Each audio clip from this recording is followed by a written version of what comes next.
La tabla de Cebes es un pequeño texto atribuido a Cebes, justamente, aquel que conocemos como discípulo de Sócrates y que aparece en el famoso diálogo de Fedón. Según Jenofonte, Cebes pertenecía al grupo más, al círculo más interno de los discípulos de Sócrates.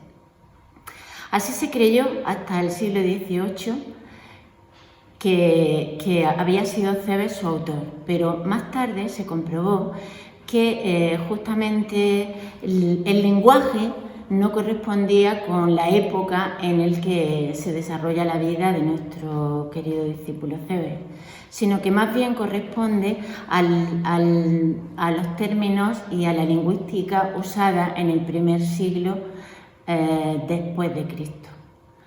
Así que hay varias teorías sobre por qué se utilizó este término, por qué se habla de que fuera Cebes su autor.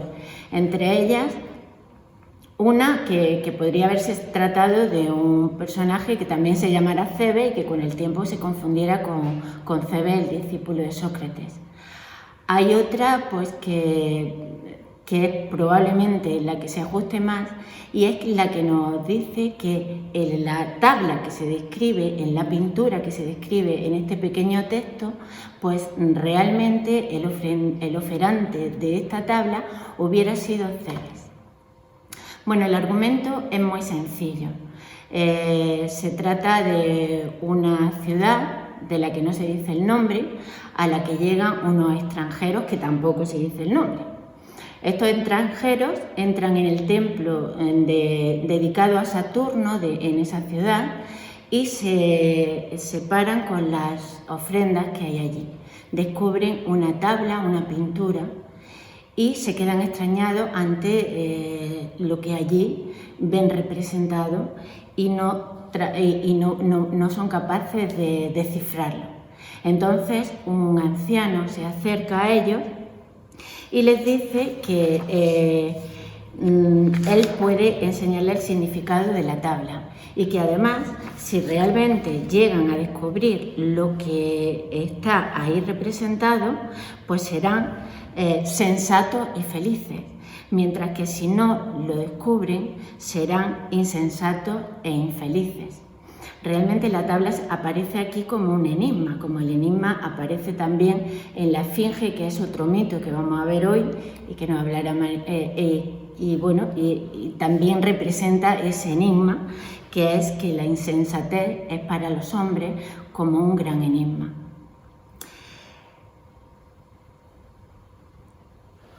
En la pintura, que os recomiendo, porque claro, la descripción de esta pintura, que es el argumento fundamental de la obra, pues es importante tenerla presente. A mí me gustaría que cuando escuchéis esto, pues que tengáis presente una imagen. Es tan fácil de seguir a través del texto, la descripción es tan acertada, tan detallosa, que bueno, yo creo que lo podremos seguir, pero que es interesante ver algún dibujo. De hecho, yo os recomiendo una que aparece muy bonita en un libro que es El teatro moral de la vida humana, y pertenece a un grabado, porque se hicieron muchos grabados, y este es un grabado del 1636. Es muy bonito, es una imagen que llama la atención porque es una cosa especial, no es una ciudad, no es un ejército. De hecho, así empieza el argumento. Dice, bueno, ¿de qué se trata esta imagen, esta pintura, en el que aparecen muchísimos personajes? Aparece como de entrada un recinto circular y dentro de él dos recintos más en forma como de montaña. En este primer recinto, a la entrada, una gran muchedumbre de personas se amontona a la entrada, y aparece un personaje en esa entrada que le llaman el genio. Aparece así como con una túnica y con una capucha, y también hay una señora sentada en la puerta de ese recinto. Son muchos niños que van como amontonados y están intentando entrar a ese recinto y traspasar la puerta en la que se encuentra esta señora sentada y tiene en sus manos un cuenco de agua. La muchedumbre se va adentrando, son niños y van entrando y van bebiendo del agua que ella tiene en su regalo, que le ofrece. Este símbolo ya nos está recordando uno muy antiguo, muy presente en los misterios órficos, cuando nos relataban que el alma y la importancia que tenía cuando el alma que viene a este mundo siente sed. Y era muy importante controlar esa sed, porque ese alma que venía a la vida, pues se encontraba al salir del Hades con las aguas del leteo. Y si se apresuraba, movida por la gran sed que tenía y bebía en abundancia de las aguas del leteo, olvidaba su origen celeste. Resulta curioso, ¿no?, en este espectáculo, en esta pintura, que el anciano va relatando que no es una ciudad y que no es tampoco un ejército, se trata de la propia vida. Entonces, esa muchedumbre se apresura a entrar a la vida, pero antes tiene que beber de este cuenco. El genio está ahí, es una figura que se ve claramente y parece como que esté dando instrucciones de cómo se tienen que conducir en esa vida y hacia dónde se tienen que dirigir. Traspasada la puerta vemos en el primer recinto una multitud de gente y vemos sobre todo muchísimas figuras femeninas. Lo primero que nos encontramos es una figura femenina que está en lo alto de una roca que es redonda y se trata de la fortuna. La fortuna, que está como ciega, pero no solamente ciega, sino también es sorda. Y el hecho de estar sobre esa piedra redonda ya nos habla un poco de la inestabilidad de la fortuna. Los que se amontonan, explica el anciano, ¿quiénes son? Porque está rodeado de gente esa fortuna. Son los irreflexivos. Vemos de un lado, vemos un estudiante, una mujer con un hijo, un rey, un obispo. Y del otro lado de la fortuna aparecen amontonados gente que está entristecida, como apesadumbrada. Incluso vemos como un personaje curioso que tiene un tonel roto. Entonces, claramente aparece, vemos el símbolo, ¿no?, de esos personajes agraciados por la buena fortuna que están de un lado de este personaje y los que son agraciados por o que reciben de ella la mala fortuna que están del otro lado. El anciano insinúa que bueno, pues aquí tenemos una de las grandes enseñanzas del estoicismo, ¿no? Pasar y aceptar el azar o la fortuna, embelezarse en esos regalos y distraerse, nos hacen perder el tiempo y nos atrapan, porque como dicen una de las grandes enseñanzas estoicas, las cosas hay cosas que dependen de uno y cosas que no dependen de uno. El azar, la fortuna, el dinero, la salud, esas cosas no dependen de uno. En cambio, ¿qué depende de uno? Depende su bien, depende sus actos, depende lo que él haga. Y ahí reside realmente su bien. Pero estos irreflexivos no entienden ese mensaje y quedan atrapados. De hecho, a continuación vemos como 4 figuras femeninas más representan de alguna forma la intemperancia, el desenfreno, la insaciabilidad y la adulación. ¿Qué hacen estos personajes, estas figuras femeninas? Recogen a estas personas agraciadas por la fortuna, los distraen, los adulan, tratan de acapararlos, tratan de esclavizarlos a través de sus mensajes, diciéndoles que llevarán una vida agradable y sin ningún trabajo y sin ningún sufrimiento. Cuando alguien se deja convencer por estas figuras durante un tiempo, les parece que todo es maravilloso, que todo es estupendo y que realmente es placentera esta vida, hasta que llega un momento en que hay una desazón en ellos, sienten como cierta añoranza, cierta pena de vivir en esta vida atrapados y ya no entienden que sea así, pero han dado tanto a la fortuna, han perdido tanto, han perdido su riqueza, han perdido su tiempo, de manera que ya se han convertido en esclavos, lo han dado todo y para poder seguir adelante tienen que llegar incluso a toda clase de cosas perjudiciales como son robar, faltar a sus juramentos, porque ya se ven obligados a seguir sirviendo a estas mujeres, lo que le hace perder todo tipo de compostura. ¿Y qué ocurre? Pues que siguen ahí entregados a menos y atrapados a menos que alguien les salve. El primer paso que les va a ocurrir es que van a llegar hacia la sanción por aquello que tienen que pagar sus robos, sus hurtos. ¿Y qué encuentran en la sanción? Detrás de ellos hay como un pequeño, dentro de este primer recinto, la sanción aparece como un espacio oscuro donde hay mujeres vestidas con harapos. Y esas mujeres representan la tristeza, la aflicción. Y la sanción es una mujer que aparece con un látigo. Junto a ellas también hay dos personajes muy delgaditos, uno es el lamento y otro es el desconsuelo.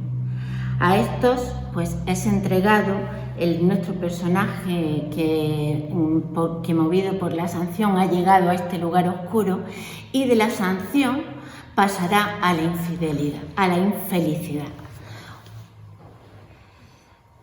Ahí permanecerá en ese lugar oscuro de la infelicidad, producto de haber sido entregado a sus placeres, a los placeres que le ofrecieron estos personajes, y vivirá esclavo en la infelicidad hasta que alguien, la conversión, venga a su encuentro y le salve. Si la conversión le sale al encuentro, le presentará otra opinión y otro deseo que le conducirá a la verdadera educación.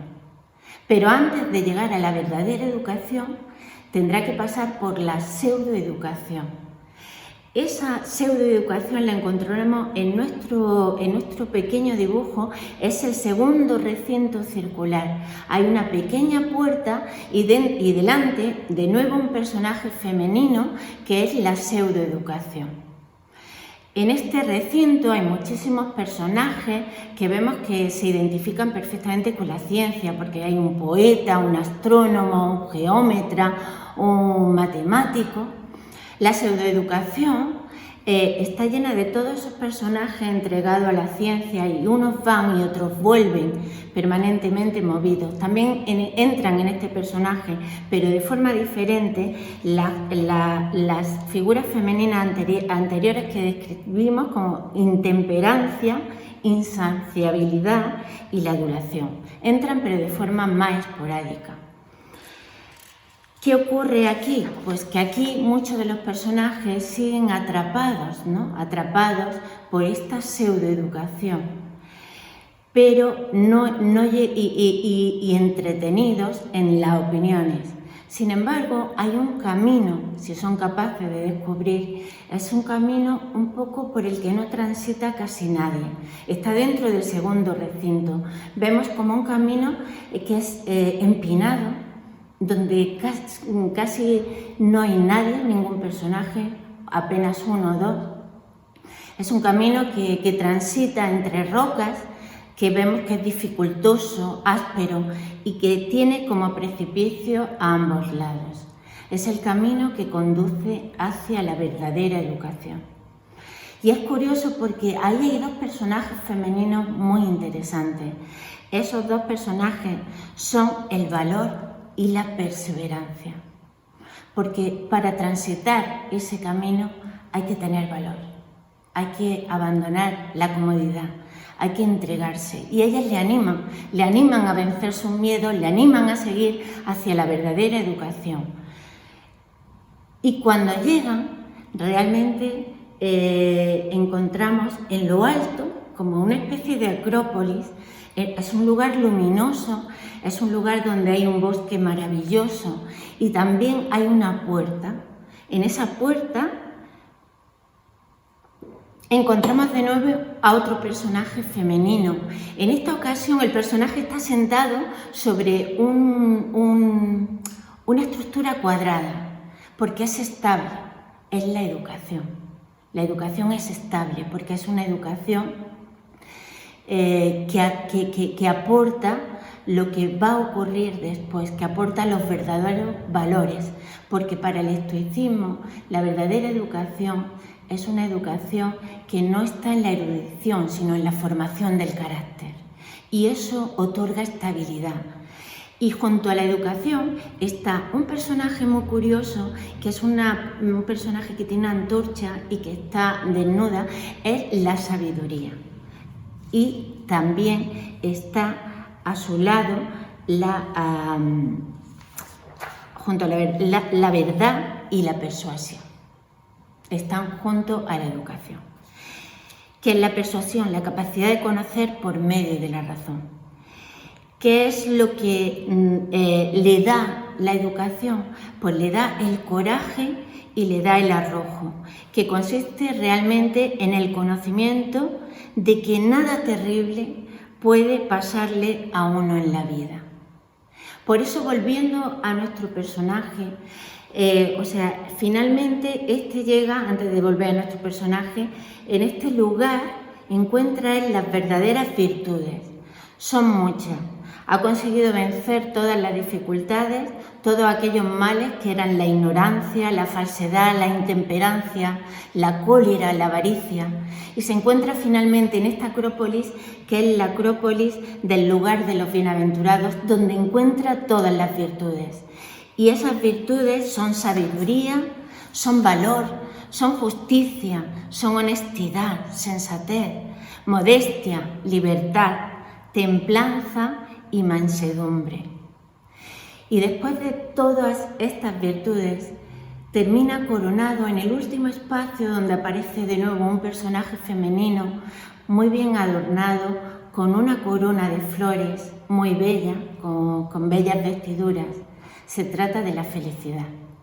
El que hasta aquí ha llegado, a este lugar, se encuentra de cara con la felicidad y es coronado por ella, con las flores que le otorga, con la belleza, con la seguridad que le otorga la felicidad. Porque al fin y al cabo, para el estoicismo, la felicidad está en la virtud, está en el bien.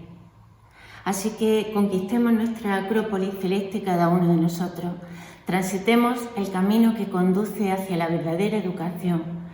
No desoigamos los pasos del genio. El genio al principio está diciendo que nos conduzcamos bien por la vida y que tengamos confianza. Ese es el primer paso, la confianza.